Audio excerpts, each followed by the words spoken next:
Good morning and welcome back.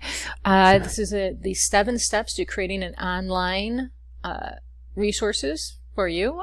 You can come visit my website anytime you want, Educator Online Resources at yolosite.com. When you go to the home page, if you scroll down or go click on Online Resources, then you can scroll down and you'll see the 7 steps to create an online course. This is going to be step 5, getting feedback. So if you click on the link, it opens up. And it's an overview of e-learning or authoring software that you can go to. Or like I like to do, I just like to ask feedback from other teachers. So as I mentioned before, yesterday we were building our prototype. Many learning management systems already have videos out there, so I really didn't want to go through them all. So the one I use is Schoology. And they have a whole bunch of support videos you can use. So if I click on that, this goes through and tells me how to set up assignments, how to use rubrics, how to save courses, how to start courses. I shouldn't need to recreate everything if it's already done here for you. Most learning management systems are like that. They do have videos on YouTube or on their website that you can look at. So my suggestion, if you are making a course, many times in the learning management system you can share that course with other teachers and ask for their feedback. This is very important. You want to make sure it looks good. But as I said before, when you come up with a website for e-learning, you want to make it simple. You don't want it too complicated. So with my class, I broke down my class, my graphic arts class. It's basically broken down into syllabus, midterm finals, projects, and units. And then I have 7 units under the units. So what you want to do is you want to keep it simplified for the students when they go to your learning management system. And then under the learning management system, it should be broken down, like for each unit, I've got a chapter. Under that chapter, I have books and presentations, learning assignments, and then I also have quizzes. I'm not going to use that one. I have a night using folder. This is not how I show my online learning. All the students see is books and presentation, learning assignments, quizzes, and review games. So that does help them out in the future. So just FYI, if you are doing your courses, I'm going to go to my sandbox course that I created the other day. I think I did a nice little... Whoa. These are all my courses that I'm in currently in Schoology. But if I look at under one of my courses, I'm going to go to my graphic arts course. And then I can look at, under my graphic arts course, I've got Unit 4, Unit 5, and Unit 6, and their projects.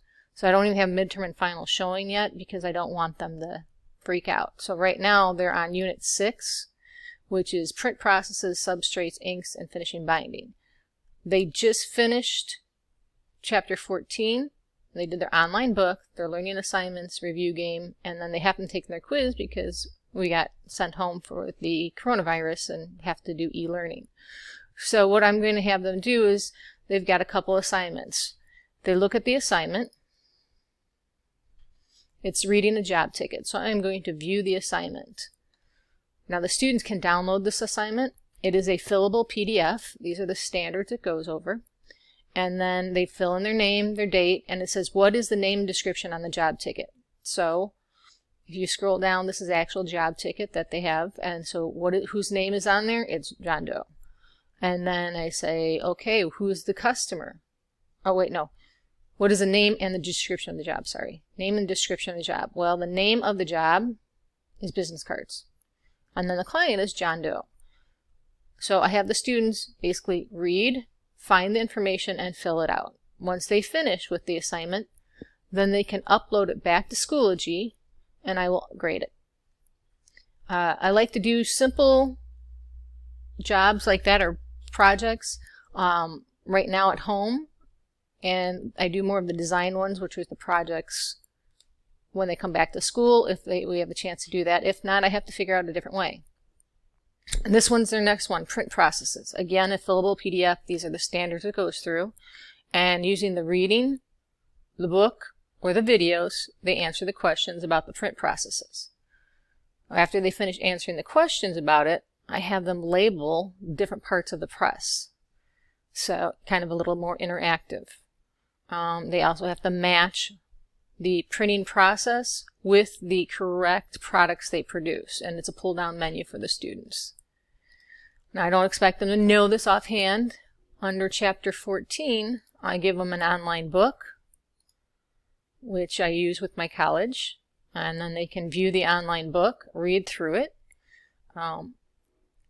They can't do a search. It doesn't allow a search feature, so they can't just search for what they're looking for. They actually have to go through it step by step and read it.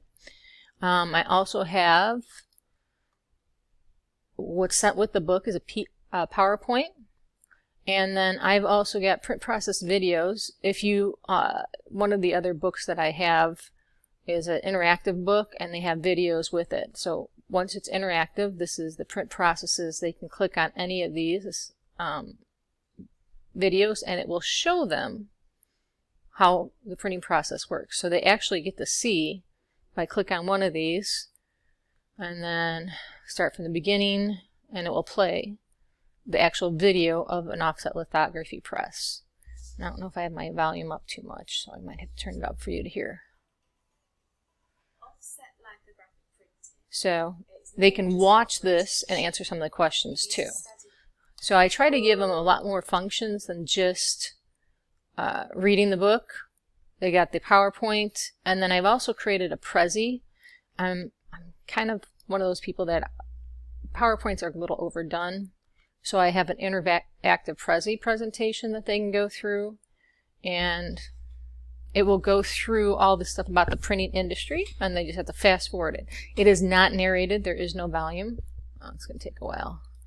But they can go through that also to figure out the answers for their assignment. So that's how I've got it set up. Books, learning assignments to complete, they've got 2. And then I give them a review game. I think this helps. It's not what's all on the quiz. The quiz could be true or false, matching multiple choice. They can preview the questions that is going to be on the quiz, but again, it might be an image that they have to actually go through and identify it. So they don't know what it is, so they have to know everything about the quiz. And then there's lots of different games people can play, or students can play, and they need to know the answers in order to continue. So I'm going to scroll down to my favorite one, which is Bouncing Balls. Bouncing Balls tells you how to play the game. This is all free for teachers, by the way.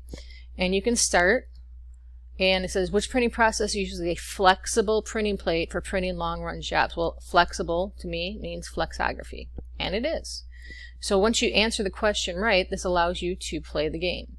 And so I just go through, and I play the game as review, and you've got minimum amount of time before it falls on your head, but it will come up with another question, and as soon as it comes up with another question, you have to answer it correctly. I'm waiting for the next question to come up.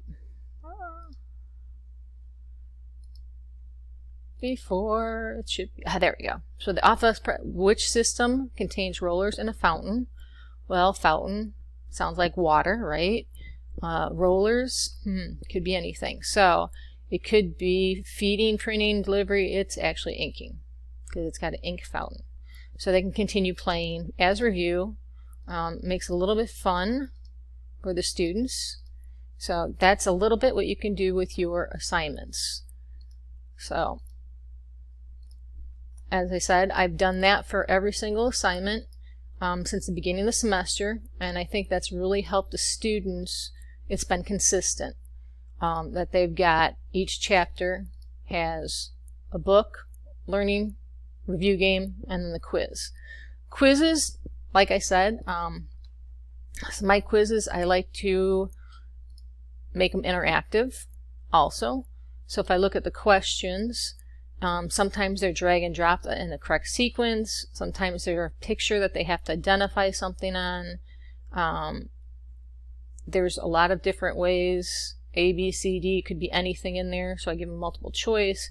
But I can't always do that with the review game. So the review game kind of goes over the theories that I want them to know, but it does not necessarily mean that it's going to go over what's exactly on the quiz. So they need to know inside and out everything from that assignment. Hope this helps.